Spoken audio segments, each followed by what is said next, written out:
Bayangkan, kita sedang menatap keluar jendela. Pemandangan yang terlihat mungkin biasa saja. Bangunan, jalan raya, orang-orang yang beraktivitas, dan teknologi yang sudah akrab dengan keseharian kita. Semua terasa normal, seolah dunia memang sudah sejak awal tercipta seperti ini. Namun, bila kita tarik mundur ke belakang, semua hal yang kita lihat sekarang adalah hasil dari perjalanan panjang manusia yang penuh lika-liku, perjuangan, dan kejutan besar. Faktanya, peradaban yang kita kenal saat ini hanyalah sekedipan mata dalam rentang sejarah umat manusia. Dari sudut pandang evolusi, apa yang kita sebut modernitas baru benar-benar muncul dalam beberapa generasi terakhir. Itu berarti, sebagian besar sejarah manusia sesungguhnya dihabiskan dalam kondisi yang sama sekali berbeda. Berburu, meramu, berpindah-pindah tempat, dan hidup dalam kelompok kecil yang penuh keterbatasan. Lalu, bagaimana manusia bisa sampai di titik luar biasa seperti sekarang? Bagaimana kita berubah dari makhluk rapuh yang harus bersembunyi dari hewan buas menjadi spesies dominan yang menguasai bumi? Mari kita telusuri kisah panjang lebih dari 200.000 tahun perjalanan manusia. Dari awal kemunculan Homo sapiens hingga era teknologi modern yang kita nikmati hari ini untuk memahami betapa singkatnya usia peradaban kita. Bayangkan sejarah manusia dalam skala generasi. Kita yang hidup sekarang baru berjarak satu generasi dari saat Indonesia merdeka tahun ke-1945. Beberapa generasi sebelumnya, nama-nama besar seperti Copernicus dan Aristoteles muncul membawa gagasan ilmiah yang mengubah pandangan manusia tentang bumi dan langit. Jika mundur lebih jauh, 190 generasi lalu, nenek moyang kita mungkin sedang membantu membangun piramida Giza.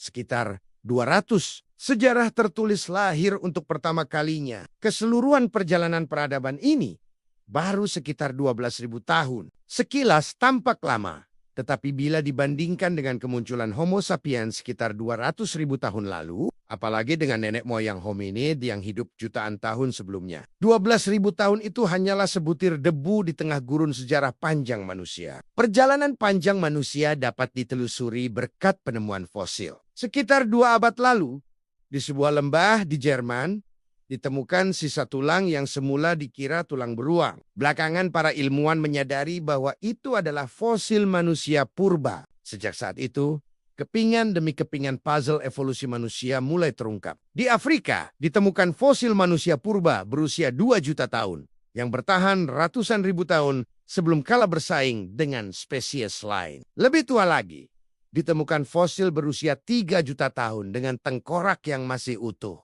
memberi banyak petunjuk tentang evolusi otak. Bahkan ada fosil nenek moyang manusia yang berusia 7 juta tahun. Jika kita ibaratkan 7 juta tahun sebagai 24 jam, maka peradaban modern baru hadir di 2 menit terakhir.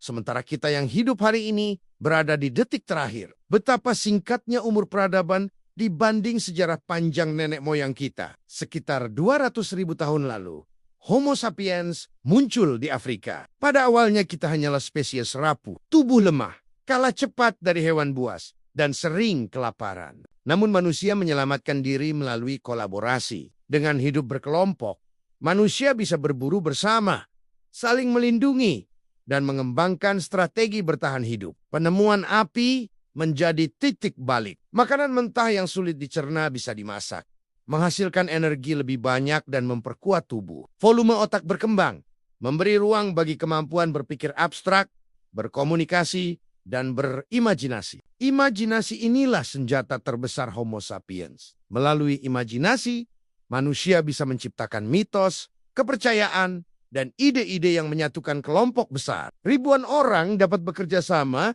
atas nama ide yang sama. Homo sapiens juga harus bersaing dengan spesies manusia lain, seperti Neanderthal. Ada bukti perkawinan antar spesies, tetapi pada akhirnya hanya Homo sapiens yang bertahan. Kemungkinan besar karena kemampuan membangun jaringan sosial luas yang tidak dimiliki spesies lain. Selama puluhan ribu tahun manusia hidup sebagai pemburu dan peramu. Namun sekitar 10.000 tahun lalu terjadi revolusi besar.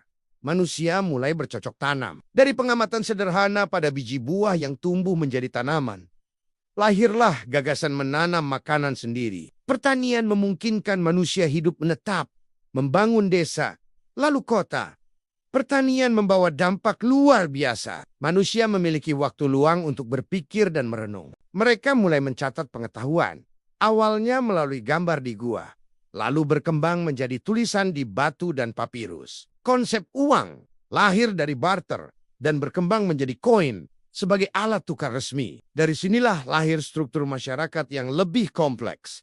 Aturan hukum, penguasa, kerajaan, dan perdagangan antar wilayah. Budaya, agama, dan ilmu pengetahuan mulai menyebar lintas batas geografis. Dengan fondasi pertanian, lahir peradaban besar seperti Mesir, Mesopotamia, India, Tiongkok, Yunani, dan Romawi. Perdagangan menjadi jembatan pertukaran, bukan hanya barang, tetapi juga gagasan. Kertas dari Tiongkok, filsafat Yunani, hingga angka dari India menyebar dan memperkaya dunia. Namun sejarah peradaban juga diwarnai konflik. Kerajaan berganti naik dan runtuh. Perang terjadi di berbagai belahan dunia. Meski demikian, dari reruntuhan perang, lahir pula ilmu baru. Banyak ilmuwan berpindah tempat, membawa pengetahuan yang kemudian memicu revolusi besar di Eropa. Abad pertengahan menjadi masa transisi. Temuan mesin cetak Gutenberg membuat pengetahuan yang sebelumnya terbatas bisa menyebar luas. Revolusi ilmiah lahir, ditandai tokoh-tokoh seperti Galileo, Newton, dan Descartes yang mengubah wajah dunia. Sains memicu revolusi industri di Eropa. Mesin uap, pabrik, transportasi modern, dan sistem ekonomi kapitalis membuat produksi meningkat pesat. Kekayaan menumpuk, namun juga melahirkan kolonialisme dan kesenjangan. Ambisi bangsa Eropa menjelajah bumi membawa penguasaan hampir seluruh dunia. Kemajuan juga membawa bencana. Perang Dunia I dan Kedua menelan jutaan korban. Senjata mematikan, termasuk bom atom, lahir dari tangan manusia sendiri. Ironisnya, perang justru mempercepat inovasi teknologi yang kemudian berguna bagi kehidupan sehari-hari. Pasca Perang Dunia, umat manusia memasuki babak baru.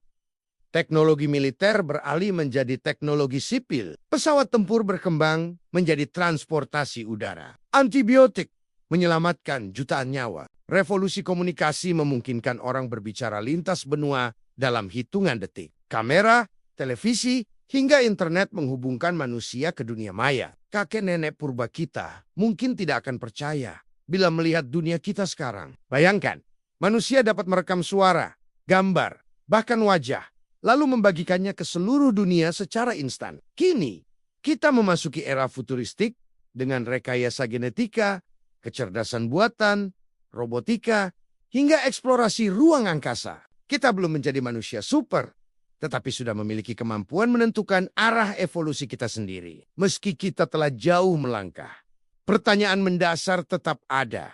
Sampai kapan peradaban manusia bertahan? Sejarah menunjukkan bahwa setiap kemajuan diiringi risiko kehancuran. Imajinasi yang menyatukan kita juga bisa menjerumuskan pada keserakahan. Teknologi yang menyelamatkan nyawa bisa berubah menjadi senjata pemusnah massal. Namun selalu ada harapan. Kita adalah satu-satunya spesies yang mampu merenungkan masa depan, menuliskan mimpi, dan berusaha mewujudkannya. Pilihan ada di tangan kita. Apakah ingin menciptakan dunia yang adil, damai, dan berkelanjutan, atau membiarkan keserakahan mengakhiri perjalanan panjang umat manusia? Sejarah adalah cermin. Dari lukisan di dinding gua hingga gambar di dunia maya. Manusia selalu meninggalkan jejak. Kini giliran kita memastikan jejak itu bukan hanya kisah tentang kehancuran, melainkan kisah tentang mimpi-mimpi besar yang berhasil diwujudkan.